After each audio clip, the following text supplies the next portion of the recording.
tema desse nosso encontro regional é a voz do silêncio e assim para abrir e não contextualizar, mas abrir um pouquinho a nossa dinâmica, os nossos trabalhos. Eu lembro que a Melissa, minha esposa, costuma dizer que eu teria talvez um rol de apresentações interessantes, entre as quais eu poderia colocar a voz do silêncio e sussurros da outra margem. Isso porque eu tenho uma tendência, às vezes, de que a voz vá sumindo, sumindo, sumindo, sumindo, quase a ponto de não se escutar mais nada. Se isso acontecer, vocês me lembrem, né? E aí eu talvez retome uma entonação mais adequada para essa nossa exposição. A música, de algum modo, nos ajuda a conectar com alguma coisa, né? E nos inspira. A arte é um dos caminhos da inspiração que nos leva a um contato com o real. Dentro das suas várias dinâmicas e formas e vertentes, a arte talvez seja um dos grandes caminhos para a realização de algo que é aquilo que nós somos. E vendo a banda e vendo os músicos, no momento em que eu vi a moça Simone puxar a flauta, eu me lembrei de uma flauta de bambu. Não que eu tenha tocado, porque eu não tenho esses dons artísticos, mas eu me lembrei de uma poesia, talvez uma das mais famosas, de Rumi, que era o lamento da própria flauta. E quando ela tocava, ela expressava a saudade do lar, a saudade de si, a saudade do que é, de onde veio e quem ela é efetivamente. Eu não sei se a gente se preocupa com coisas que aos olhos do mundo não são dignas de preocupação. E talvez o mundo esteja certo, porque coisas assim não são necessariamente algo para preocupar-se, senão antes para viver-se. Mas talvez cheguem momentos na existência de cada um de nós em que realmente nos preocupamos ou nos angustiamos acerca do que, entre outras coisas, somos. Quem somos efetivamente? O que somos? Provavelmente cada um de vocês, cada um de nós, já se fez essa pergunta muitas e muitas e muitas vezes. Talvez fácil seja tentar entender o que nós fazemos e tentar chegar numa resposta do que somos a partir daquilo que exercemos, executamos e expressamos. Difícil é, para além disso, saber efetivamente o que somos. O que somos? O que somos? Há algo por descobrir-se? Possivelmente. Onde está esse algo? Será que tem um lugar onde ele possa ser encontrado? Já se pararam para pensar e perguntar sobre isso? Será que tem um tempo em que isso possa ser encontrado? Será que há um encontro em que se marca para ver-se? O bambu cantava, no exílio, a saudade daquilo que ele era, lembrando de sua origem. Há algumas pessoas que dizem que talvez antes daquilo que nós expressamos, nós somos em essência. E desse ser em essência, talvez em algum momento, em outro âmbito, de ser torna-se ideia. De ideia, transparece como som. E de som, surge como forma. Nós nos apegamos à forma e esquecemos que talvez por trás da forma exista uma energia que pode ser até audível. E talvez para lá daquilo que se ouve, haja ainda um pensamento ou uma ideia. E talvez haja algo ainda além daquilo que está além daquilo que se permite tentar imaginar que possamos ser. Quem somos?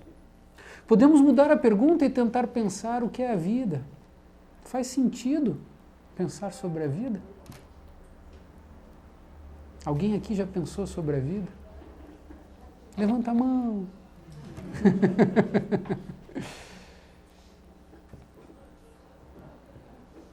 Parece que não faz sentido.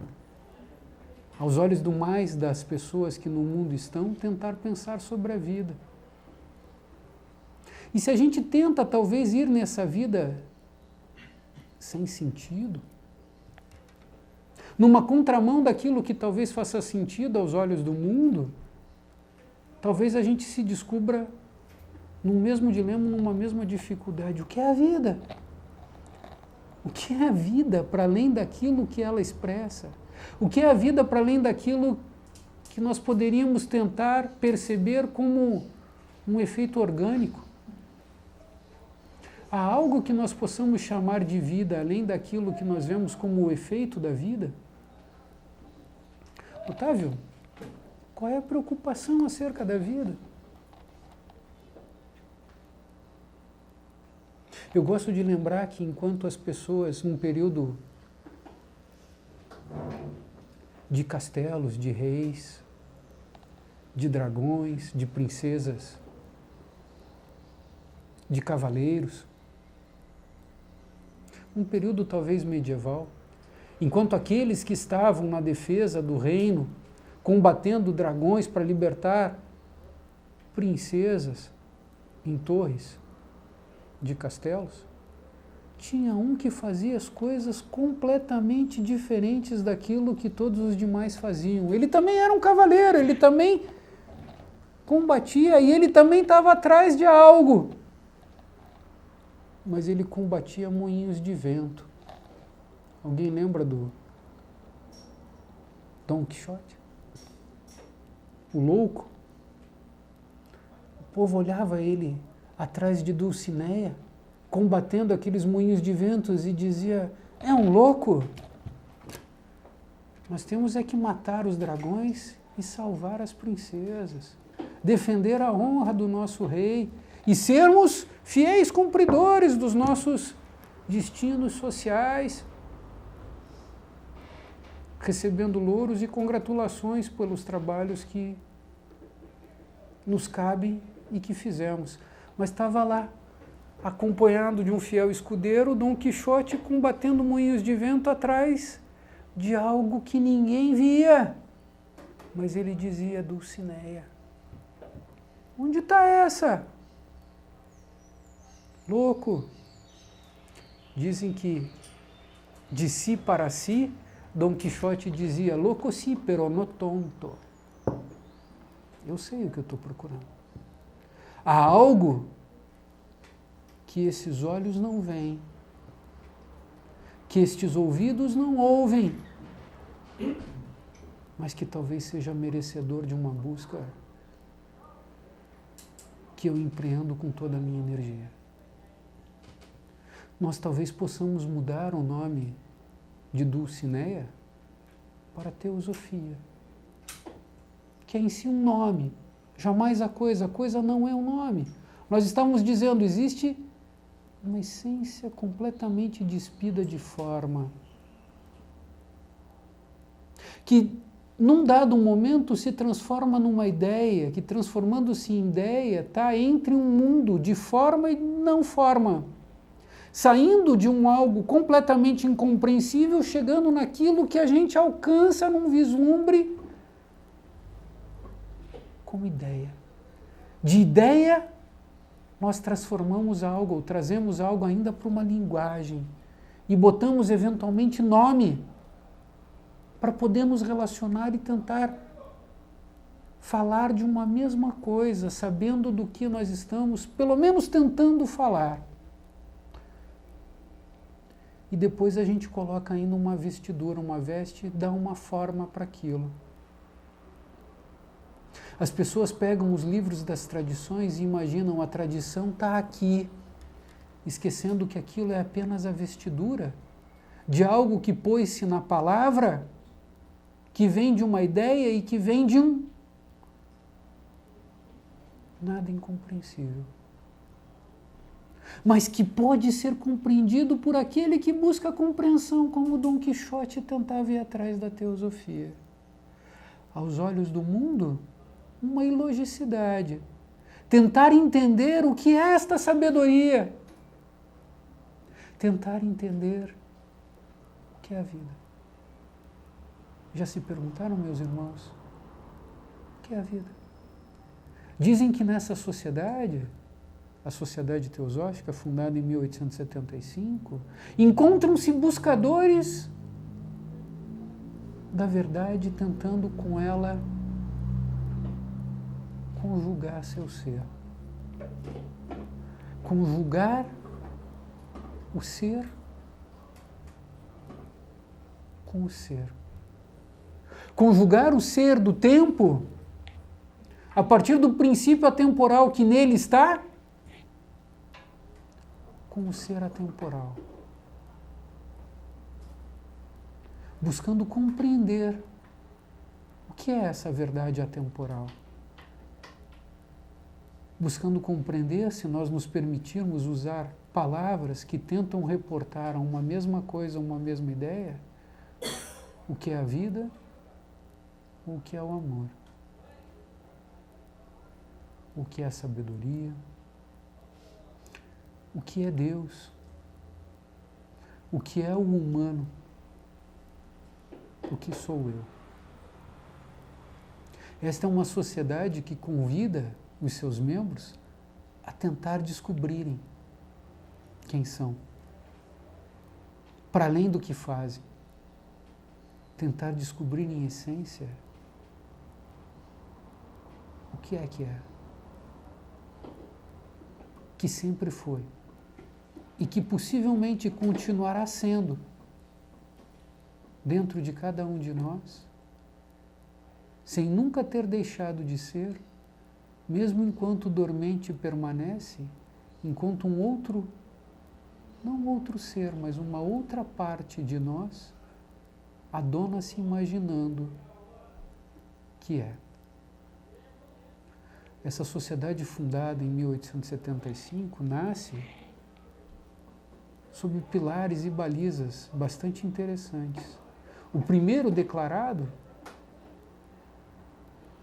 formar um núcleo de fraternidade universal, sem nenhum tipo de distinção, congregando pessoas das mais variadas origens, estabelecidas num propósito de descoberta da verdade, que pode ser feita segundo preceitos e ideais teosóficos, estimulando um estudo comparativo de filosofia, ciência e religião, das mais diversas e distintas tradições. Onde está aquele fundo que não se limita a uma ou outra tradição, mas que é em si a verdade das idades? Nenhuma religião é superior à verdade, é o lema desta sociedade. Há uma verdade que pode ser encontrada, pode ser percebida. Embora, vejam que curioso, transcenda a capacidade da intelecção humana. Transcenda a capacidade da percepção intelectiva do humano. Embora transcenda, pode ela ser percebida por aquele que percebe ou busca a percepção. Os gregos diziam, num momento de êxtase. Plotino, que seria conhecido como neoplatônico, teria dito, nessa tradição, que o infinito não cabe no finito, mas que o infinito pode chegar até o finito e fazer-se percebido no finito num estado de êxtase. Num estado em que não é mais o finito que existe, mas o finito ali está, sem que limite. Quando é fundada essa sociedade, começa a surgir um manancial de informações que nos mostram que existe uma sabedoria das idades que permeia a humanidade desde sempre, trazendo a possibilidade de percebê-la, independentemente dos gregamentos humanos estarem numa ou noutra área geográfica da Terra, num ou noutro tempo da nossa história. Houve sempre a possibilidade da gente se conectar com aquilo que os budistas chamam de Dharma, o alheio, a sabedoria, a verdade. Ele chega para aqueles que procuram. E o curioso, e isso a gente faz aqui na Sociedade Teosófica, é descobrir que nas mais distintas localidades, ao longo dos tempos, esse saber que entra na cultura, que entra nos livros, que entram nos princípios morais, nos princípios de virtudes, que entram em textos sagrados para esta ou para aquela tradição, guardam uma consonância que mostra uma unicidade. Isso é curiosíssimo, isso é interessante quando a gente se dá o trabalho de começar a pesquisar e estudar, percebendo que talvez os pontos que conectam verdades, ditas com palavras talvez algo diferentes, mas que chegam na mesma essência, por Osíris, Buda, Jesus, Krishna, Orfeu, Hermes, Maomé, dão uma tonalidade de que provavelmente algo há que transcende ao humano e que conduz a essa verdade. Plotino dizia então, ainda que no finito, o infinito pode fazer-se percebido. Quando a Sociedade Teosófica foi fundada, surge, como eu dizia para vocês, um manancial de informações e de literatura que mostra essa tradição sabedoria ao longo do tempo. Blavatsky escreve em profusão e ela de algum modo diz, na verdade não sou eu necessariamente quem escreve, mas recebo uma informação que a mim chega e me cabe senão outra coisa que repassá-la. Quando ela termina sua obra mais conhecida e volumosa, Doutrina Secreta, ela diz, numa dedicação ao mundo, que ela não fez mais do que senão colher as mais belas flores que a humanidade produziu, formando um buquê que ela oferta aos teosofistas no final do século XIX. Quando ela escreve ou termina de escrever a Doutrina Secreta, ela já tinha escrito antes Isis sem véu. E passados ali 2 setênios, ou mais ou menos 14 anos, sentiu que talvez precisasse deixar uma outra literatura, compartilhar algo mais. E escreve o que ficou conhecido como sendo A Voz do Silêncio. A Voz do Silêncio foi escrita em 1889, quando Blavatsky estava na França, quase nos seus últimos anos de vida. Ela escreve 2 últimos livros, A Chave para a Teosofia, um compêndio que talvez possibilitasse um acesso mais direto ou facilitado às verdades profundas que ela apresenta em Isis sem véu e na Doutrina Secreta, escrita numa forma de perguntas e respostas, segundo aquilo que ela sentia das pessoas que chegavam até a Sociedade Teosófica. Mas vem cá, vocês falam de reencarnação, o que é reencarnação? Reencarnação existe ou não existe? E de repente vem uma resposta, uma ideia assim, será que é possível receber algo como sim e não? Ao mesmo tempo? Existe e não existe?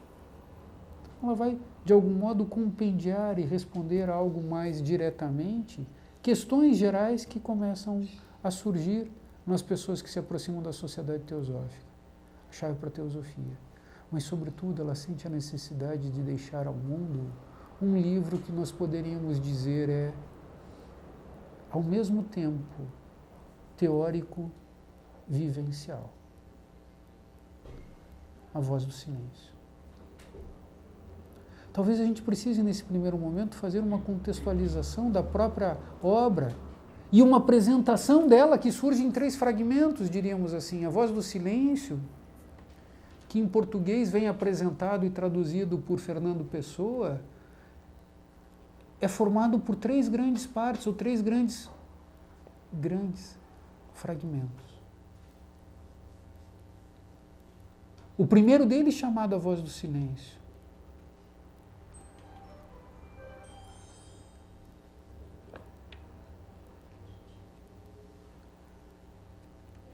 O segundo, as 2 sendas. E o terceiro, os 7 portais. É dito que não por acaso ele tem esses 3 fragmentos. É dito em linhas gerais que o primeiro fragmento seria um fragmento no qual cada um de nós se encontraria quando ouviu ecos da vida, de uma vida espiritual, de uma espiritualidade, e tenta entender e viver aquilo. Percebendo-se ainda muito no mundo, sente um chamado. Mas não compreende bem ainda esse chamado. Ao lançar-se nesse chamado, começa a perceber que existe o que nós podemos chamar de uma provação. Algumas coisas que põem em xeque o questionamento, as nossas escolhas e as determinações que nós tivemos para chegar até o momento em que nos encontramos. Para saber se realmente estamos decididos a nos empenhar a viver a vida. Eu não queria falar isso antes de ainda tentar aprofundar com vocês o que seja a vida, mas talvez possamos fazer um círculo e depois voltar disso, nesse ponto. O primeiro fragmento talvez seja um momento em que vivemos algo e, vivendo algo, somos provocados e convidados a perceber se estamos certos naquilo que queremos e estamos buscando. Se passamos, talvez, simbolicamente por esse período de provação que o primeiro fragmento apresentaria, talvez percebamos que existe uma segunda parte, as 2 sendas de A Voz do Silêncio, no qual vai ser dito: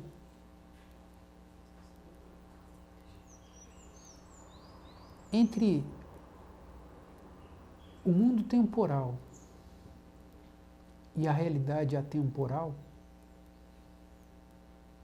entre o efêmero e o permanente, entre o passageiro e o essencial, entre aquilo que se transforma em cada um de nós e a essência imutável, existe um caminho. O segundo fragmento nos mostra, para percorrer esse caminho, talvez existam 2 sendas. Uma aberta e uma fechada. É dito que existe uma doutrina do olho e a doutrina do coração. É dito que existe um caminho conhecido e um caminho secreto.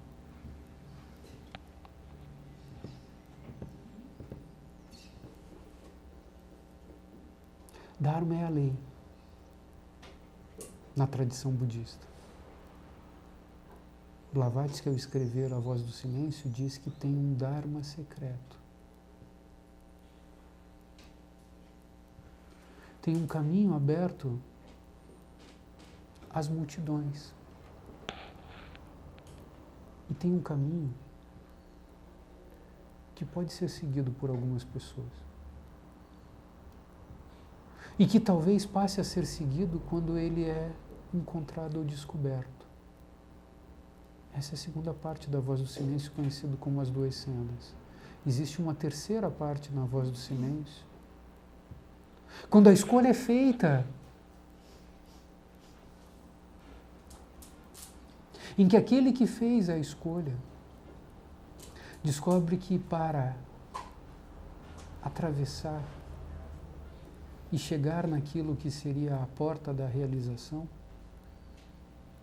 há de passar por 7 grandes portais. Então a terceira parte vai tratar desses 7 grandes portais. Blavatsky escreveu esse livro, é dito talvez em umas 2 semanas. E ela conta assim nas suas memórias o seguinte: vocês sabem que Blavatsky viajou muito, ganhou o mundo. E entre suas andanças, num determinado momento, ela entra no Tibete. Vocês conseguem imaginar qual é a dificuldade para hoje, no século XXI, entrar no Tibete? Ela entrou talvez com uns 20 e poucos anos no Tibete, no século XIX. Algumas vezes ela entrou. É dito que em uma das suas entradas ela teve que colocar-se como homem, porque como mulher ela jamais poderia entrar. É dito que algumas pessoas, quando sabiam que ela estava indo para o Tibete, ficavam meio quietinhas, porque antes já tinham perguntado, posso ir junto? E ela dizia, não. Então já nem perguntavam, mas ficavam de olho, opa, vou atrás. E pegavam os mesmos trens, mas não se sabe o que acontecia. Dava algum problema e aquelas pessoas que estavam, às vezes, no mesmo trem, não conseguiam chegar onde ela conseguiu. Provavelmente alguns fatores que nós não conseguimos compreender ou dimensionar corroboraram a possibilidade de que efetivamente ela entrasse no Tibete. Vocês conseguem imaginar ela entrando no Tibete, como ela se comunicava com as pessoas? Vocês conseguem imaginar qual é a dificuldade de comunicação hoje no Tibete? Eu tenho um amigo que viajou pela Ásia. Eu não sei como vocês sentem, quem aqui já saiu do país. Às vezes a gente tem uma preocupação em sair do país e se vai conseguir se comunicar. Nós temos nossas limitações de comunicação. As pessoas têm limitações de comunicação. As pessoas têm limitações, às vezes, de boa vontade em comunicar-se. Eu tenho um amigo que me conta que teve uma oportunidade de viajar pela Ásia, há talvez uns 10, 12 anos atrás, e entrou nos lugares que não estavam muito abertos assim para o turismo, não, ainda eram muito controlados, a mani militar. E que não tinham muito contato com o ocidental, e ele teve uma oportunidade e consegue entrar ali, na Birmânia, o que hoje é conhecido como Myanmar, um país de tradição budista Theravada. E eu perguntei para ele, mas como é que você falava com as pessoas? E ele disse, bom, com boa vontade a gente se comunica com sorrisos. Não precisa necessariamente de palavras. A verdadeira comunicação, eu não sei se vocês conseguem perceber, porque o próprio título do livro, A Voz do Silêncio, às vezes é meio paradoxal. E a gente está tentando pensar junto aqui. O que as palavras dizem e o que elas escondem acerca do que é a verdade. Às vezes nós podemos descobrir mais sobre a verdade em silêncio do que falando. Às vezes, meus irmãos, nós podemos nos comunicar mais verdadeiramente em silêncio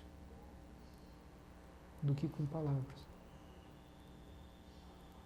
Talvez a gente só possa se amar quando a gente calar. E esse meu amigo disse, a gente falava com sorrisos. Eu fico pensando como a Blavatsky se comunicava com as pessoas no Tibete no século XIX. Embora ela tenha mostrado um conhecimento de línguas arcaicas, o sânscrito, o sanskar e tantas outras. Blavatsky, nas suas memórias, diz, entrei no Tibete e provavelmente passei por um treinamento de muitos anos. O curioso é que ela diz que ela conheceu alguns templos e mosteiros. E ela diz, eu tive num mosteiro para lá de Lhasa, em Shigatse, um mosteiro conhecido como Teshilhum, aonde ficava Panchen Lama. Na época, o 5º Panchen Lama da tradição do budismo tibetano. Mas ela diz mais. Nesse mosteiro, Teshilhum, do Panchen Lama, tinha uma biblioteca secreta.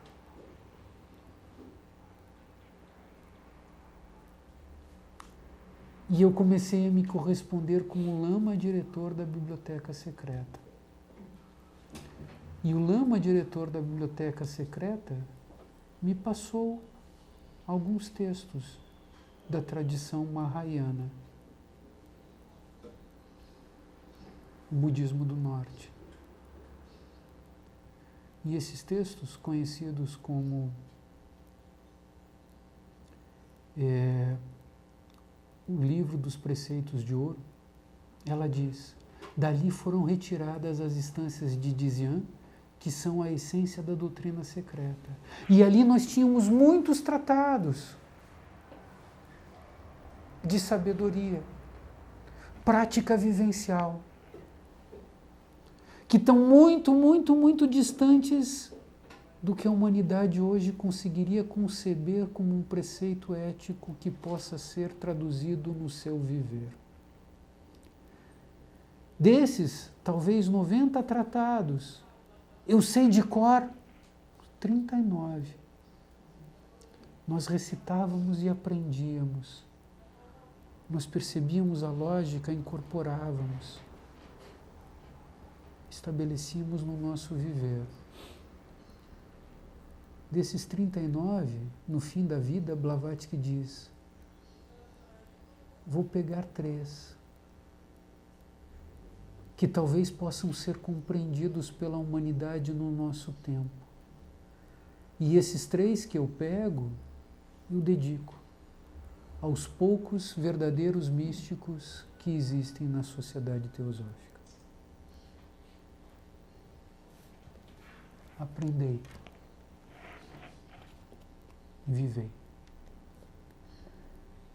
Quem se deu ao trabalho de pegar a Voz do Silêncio, vê de cara que esse não é um livro comum. Esse não é um livro para a gente pegar e ficar lendo e procurar lógica e sentido. Porque ele está nos desafiando nossa mente linear. Aliás, ele está dizendo, mata essa mente. Vai além dela. E descobre. Esses 3 preceitos, conhecidos no mundo como a Voz do Silêncio, Blavatsky diz, eu tive um esforço de tentar traduzir do Senzara, a antiga língua religiosa da tradição oriental, para o inglês. Com muitos termos e ideias que o mundo anglicano não concebia, o mundo em si ocidental não concebia. Ela teve que ter esse esforço de trazer. Antes da diáspora, que os chineses propiciaram, possibilitando que hoje nós conheçamos o que são as práticas, em muitos dos textos do budismo tibetano, Blavatsky, após a fundação e logo após a fundação da Sociedade Teosófica, 14 anos após, traz o primeiro texto da tradição mahayana, desse budismo esotérico, para nós. A gente às vezes olha isso e diz, não tem sentido. Como as pessoas olhavam Dom Quixote e dizem, para quê? Não sei se no século XXI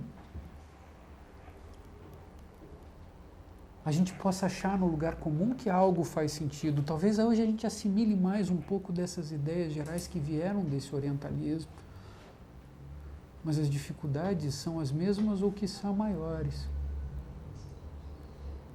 Embora talvez os poucos místicos verdadeiros ainda continuem presentes e não por acaso chegam à sociedade teosófica e mais do que isso, são convidados a ouvir a voz do silêncio, ver a verdade intangível. Não com esses olhos ou com esses ouvidos, mas trazendo para esses olhos e os ouvidos, para esse veículo, para esse receptáculo, uma luz de plenitude daquilo que somos em essência verdadeiramente. Esse é um livro que não é comum, e mais do que isso, é um livro que talvez traduza uma prática de uma experiência meditativa. Ele começa no seu primeiro fragmento, a voz do silêncio, que eu dizia para vocês, talvez seja a apresentação de um período de provação. Ele começa dizendo assim, essas instruções são para aqueles que não conhecem os perigos dos ides inferiores. Essas instruções são para aqueles que não conhecem os perigos dos poderes inferiores, de um psiquismo inferior. E logo em seguida ele começa a falar de uma natureza de dharana. Quem tem algum conhecimento sobre a tradição do yoga vai lembrar que Patanjali diz que existem talvez 8 angas ou 8 passos que nos levariam a uma autorrealização. Patanjali nos diz, todo o caminho deveria começar com yama e niyama, preceitos éticos. Patanjali diz coisas que nós não deveríamos fazer e coisas que nós deveríamos começar a fazer para um viver elevado, um viver verdadeiro. Yamas e niyamas. Depois Patanjali diz, existe uma prática talvez de construção de um corpo físico de diamante que te permita meditar. Ele vai falar de um asana, ele vai falar de uma ciência da respiração. Pranayama.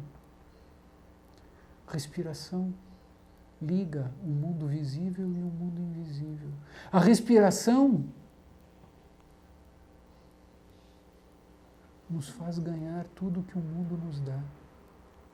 Se elabora dentro de nós e retorna ao mundo com aquilo que nós podemos legar ao mundo, todo momento e todo instante. Patanjali segue dizendo, pratyahara, que levará a um estado de dharana.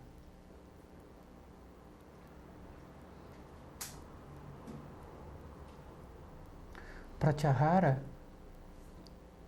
seria o estado de abstração completa de todos os estímulos externos. Eu não sei como vocês percebem isso, mas parece curioso. Se queres alcançar um estado de liberdade, precisas antes fechar-se em si. Parece que nós temos uma sede de que tenhamos olhos que vejam tudo o que está acontecendo, ouvidos que captem todos os estímulos, mãos que toquem em todos os locais, olfato que alcance todas as essências e um paladar que prove todos os gostos possíveis. Assim nós nos sentimos vivendo. Se somos restringidos nisso, parece que nos sentimos cada vez mais sem vida, cada vez mais sem vida, cada vez mais preso, cada vez mais preso. Quando nós vamos nessas práticas de yamas e niyamas e tentamos entender o que isso significa, às vezes como abstinências de coisas, de um mundo que supostamente tudo nos oferece, nós podemos nos perguntar assim, mas viver para quê? Até que um sábio diz, se é para isso que está vivendo, talvez seja melhor que não vivas. A gente se fecha, e nesses Yoga Sutras diz, quando conseguir realmente cortar todos os estímulos externos, entrarás num estado de dharana. O que significa prisão, de repente se mostra uma experiência completamente diferente. Dharana é uma concentração. Estou me lembrando da voz do silêncio. Dharana é uma concentração. Se entras num estado de dharana, após pratyahara, parece que já não tem mais falta de nada. Já não tem mais fome, não tem sede. Quem existe em mim para que sede tenha? Nada. Tem uma sensação de bem-estar. E a voz do silêncio diz, cuidado! Com os poderes inferiores. Percebeu alguma coisa, mas cuida, porque não está lá. Se ficas nisso, tiras-te a possibilidade de ir além. Porque isso inebria, isso traz uma sensação de bem-estar. Isso dá uma percepção do que possa ser o que é. Mas só perceberás o que é se fores além. Por isso te acalma e cuida. Segundo Patanjali, além de dharana, haveria ainda a própria meditação, ou dhyana, que levaria ao êxtase ou samadhi. E a voz do silêncio está começando em dharana. E ela vai dizer, existem 3 salas. Uma sala da ignorância, onde no mais das pessoas temos nossas vidas. achando que a vida é o que se apresenta como sendo a vida, sem conseguir perceber o que é ela em efetivo. Mas nós já ouvimos algo, lembramos de algo e tentamos retomar aquele algo. Como viver aquele estado sublime que vivemos um dia? Como encontrar de novo aquilo que me conecta? Algo em nós traz essa memória como a flauta do bambu. E nos faz agora, no século XXI, estar tentando resgatar e realizar aquilo.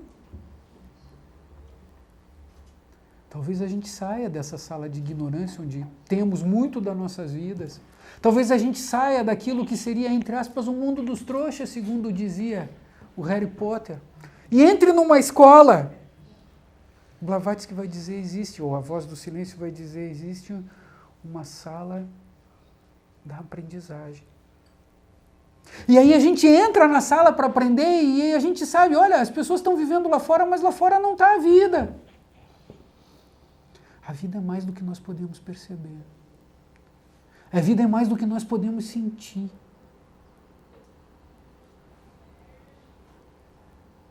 O que é a vida? Vamos aprender.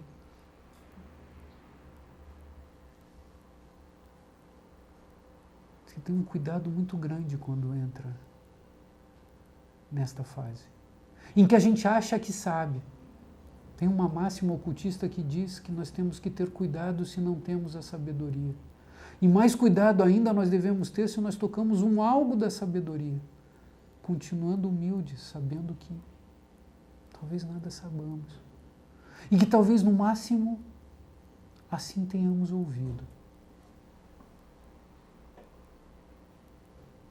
Sentimos algo. Reverenciamos isso que sentimos. E talvez possamos realizar isso. A Voz do Silêncio diz, te acautela e toma cuidado com a sala da aprendizagem, porque muitas coisas legais podem acontecer ali. E cada uma delas vem com uma serpente enrolada.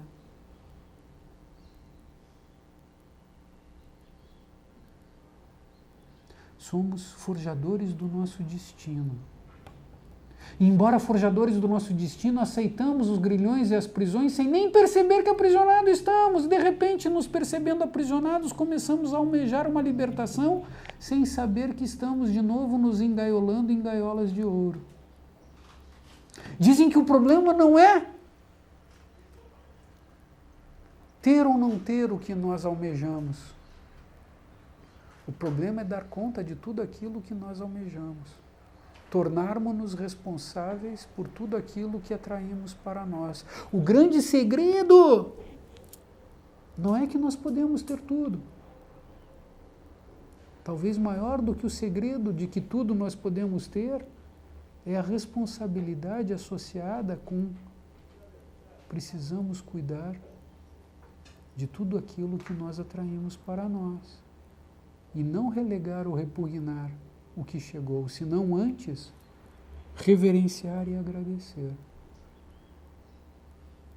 dando conta. Tudo vem para nós porque somos merecedores, porque buscamos.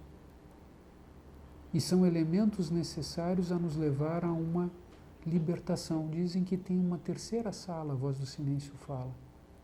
Nessa nós podemos encontrar a sala da sabedoria, aquele que nos dá a vida. Não procura pelo ser, nem na sala da ignorância, nem na sala do aprendizado.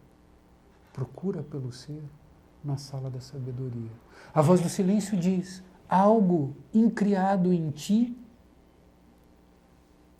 também está nesta sala da sabedoria. Unifica o incriado com o incriado. Permite um encontro que só pode acontecer no agora. Deixa que ele aconteça.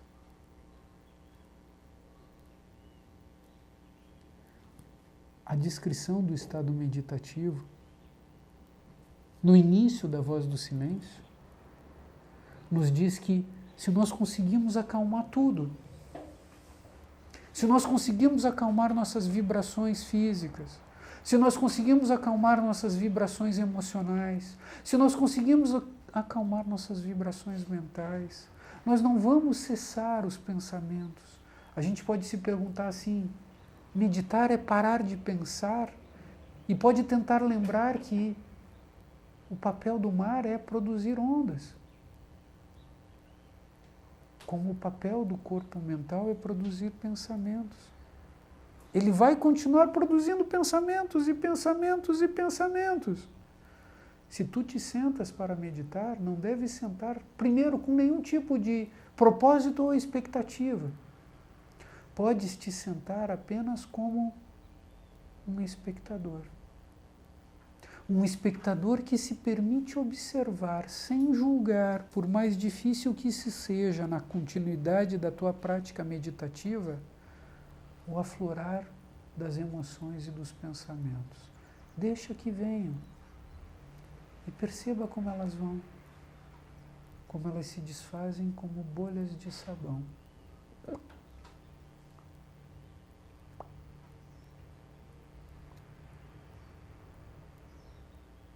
Se te permites entrar nesse estado, sem julgamento e sem expectativa, talvez, em algum momento, possas perceber que, embora muitos sejam os pensamentos, eles só vêm um de cada vez. Se consegues perceber o momento que os pensamentos vêm, quem és tu? Que é este que vê e que não é o pensamento. Mais que isso, percebe quem é o rei que produz os pensamentos. A Voz do Silêncio vai começar assim. Percebe o que em você produz pensamentos. E a Voz do Silêncio diz assim, que o discípulo, ela diz assim, a mente é o assassino do real.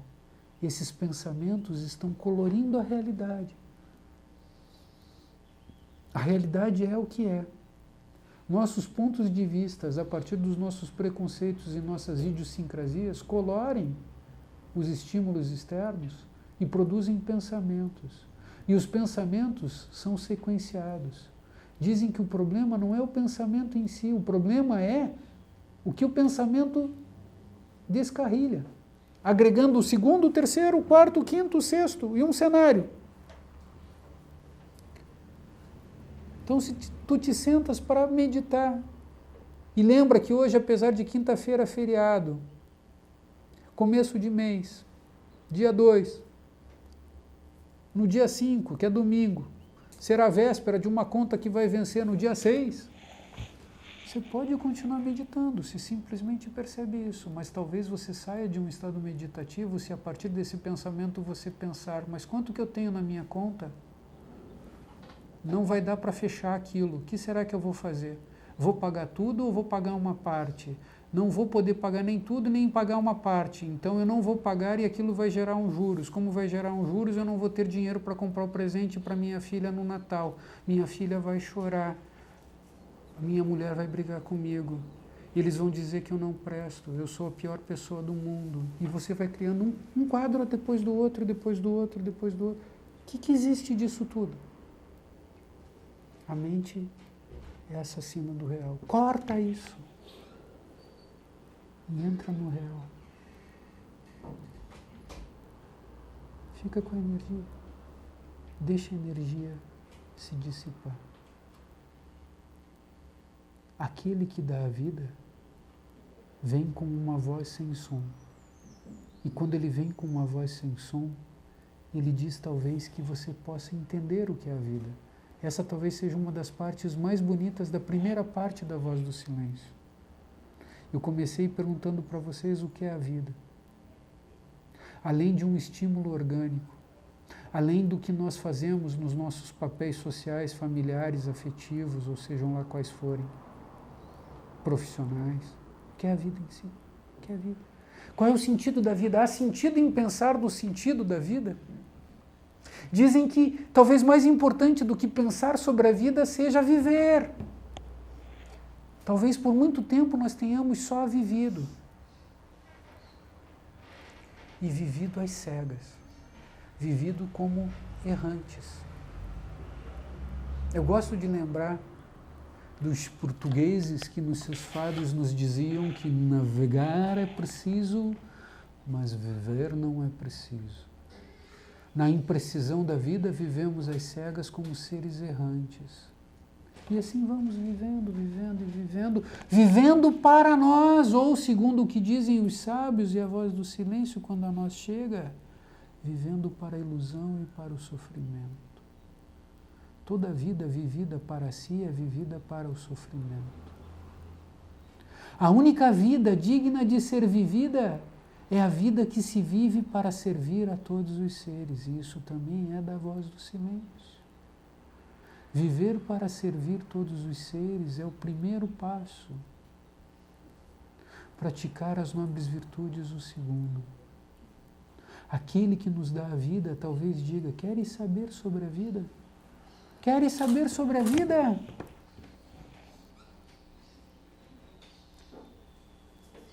Eu dizia: talvez nós tenhamos que viver. Talvez nós não precisemos refletir sobre a vida. Talvez nós possamos, refletindo sobre a vida, tentar viver de verdade e não mais sobreviver. Aquele que nos dá a vida diz: queres saber sobre a vida? Cavalga a ave da vida. A tradição oriental diz que existe um grande cisne chamado Kalahansa. Quando nós cavalgamos esse cisne, simbolicamente nós não estamos mais vivendo para nós. Talvez num determinado momento de um estado meditativo em que nós tentamos entender a vida e entramos nas asas do Kalahansa, a gente observa com uma certa imparcialidade o que somos, onde estamos e o que nos cabe fazer.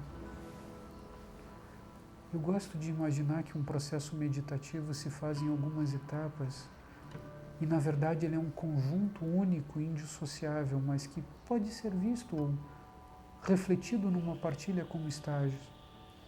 Tem um momento de acalmar e esvaziar. Se a gente chega nesse momento de esvaziamento, tem um momento de recebimento e plenitude. Esse é o momento em que cavalgamos a ave da vida e vimos.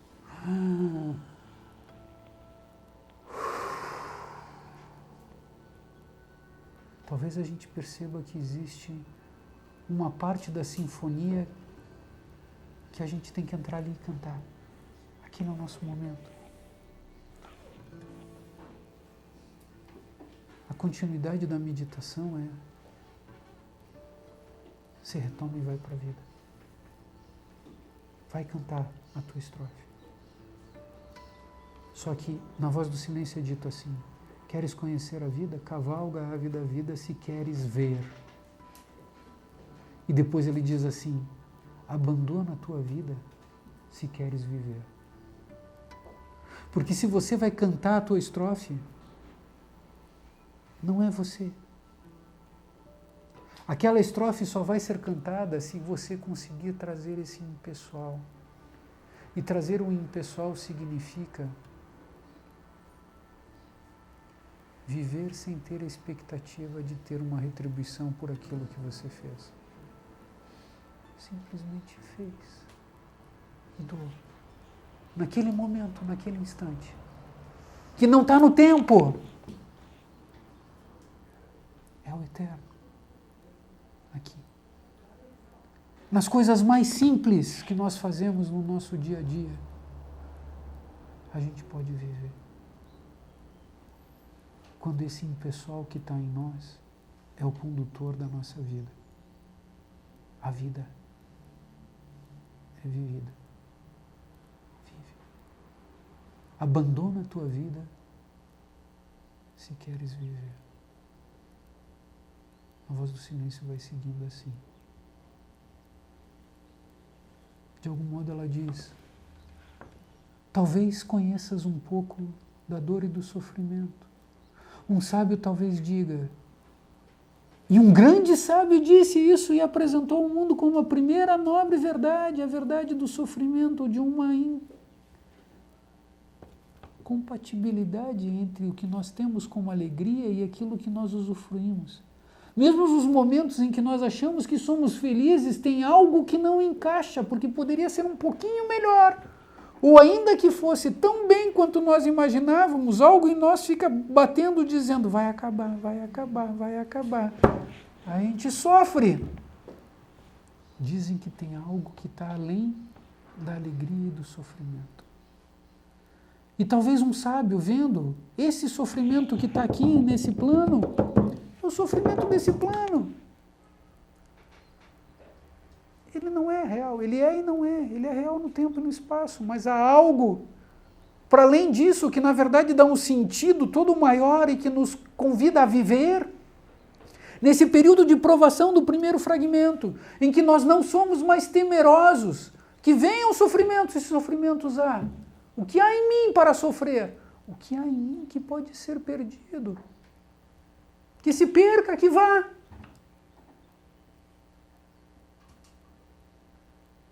Se para viver a vida espiritual eu não posso sobreviver, Krishnamurti dizia, não sobreviva.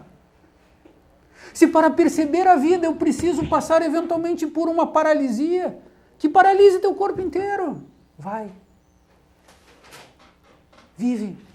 Nada me segura, por mais que estremeçam. Segue. A voz do silêncio diz, é possível alcançar a plenitude do nirvana, sabendo que outros sofrem no samsara? Qual é, na real, a dimensão e a preocupação e o problema das tuas dores diante das dores do mundo? Consegues tu ser uma mão que verdadeiramente trabalha e seca as lágrimas de todos os que sofrem? Tem um sábio que diz, do nosso tempo, Thich Nhat Hanh, nós só erramos quando esquecemos que os outros estão sofrendo. Quando nós lembramos que todo mundo está sofrendo e nos preocupamos não com o nosso sofrimento, mas com a dor dos outros, não tem erro no nosso viver. Tem vida e tem sentido pelo qual nós vivemos. Nós não esquecemos desse sofrimento. Talvez nós sintamos a dor, mas não sofremos como o mundo acha que seja uma coisa tão sofrida e tão dolorida. Dizem que esse caminho que leva ao eterno é um caminho que vai nos fazer passar por essa dor. E nós somos eventualmente convidados. Queres? E para que vives? Para encerrar, nosso tempo está indo nessa primeira fase.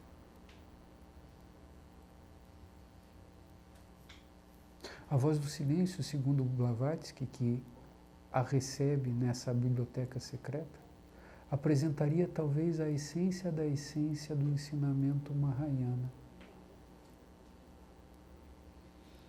Forma e vazio, vazio, forma. O eterno, o tempo, o eterno. Brahman, Brahma. Brahma está em Brahman. Brahman está em Brahma. Nirvana e Samsara.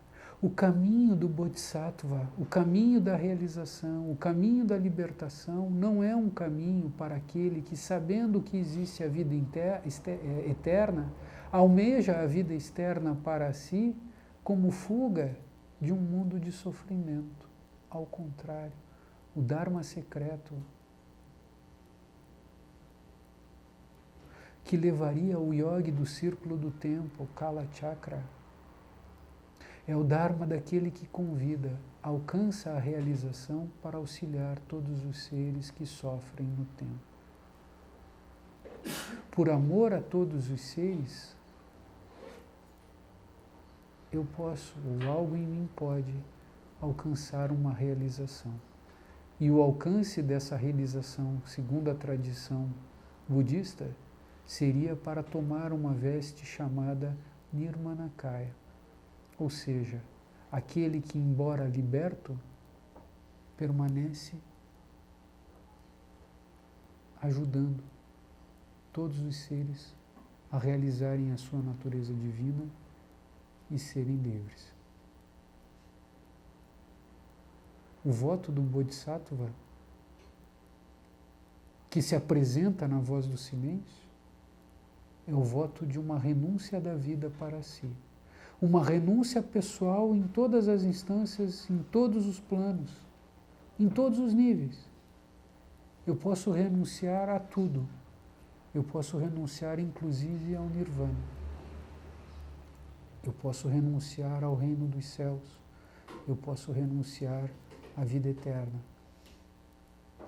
Porque não existe outra razão para a expressão do divino através do canal que ele recebe, que a ele recebe, senão irradiar a divindade, a inspiração, o vigor, a vida e o amor em benefício de todos os demais.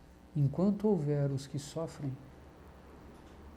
permaneço auxiliando a diminuir o sofrimento de todos os seres. É dito que esse seria o caminho do coração. É dito que esse seria o caminho secreto. É dito que nós não temos como realizar um potencial divino de compreensão, de poder átmico, de ser, sem antes passar pelo coração. A essência da voz do silêncio é encontrar, viver e realizar, em todos os momentos da nossa existência, o que é dito como sendo bodhicitta. Existe uma mente-coração. Um coração-mente. Existe uma mente búdica, uma mente iluminada, não uma mente discriminativa.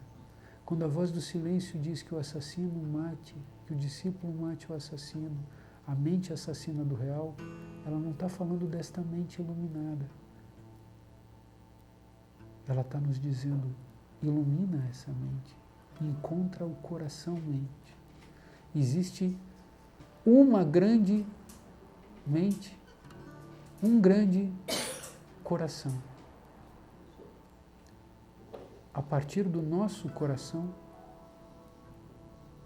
nós podemos não só tocar, como sermos completamente preenchidos por esse coração cósmico.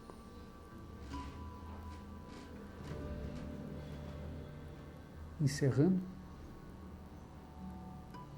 quando Blavatsky escreve A Voz do Silêncio e dedica aos poucos verdadeiros místicos que há na sociedade teosófica, ela diz: esse é um livro para ver e ouvir, não com estes olhos e nem com estes ouvidos,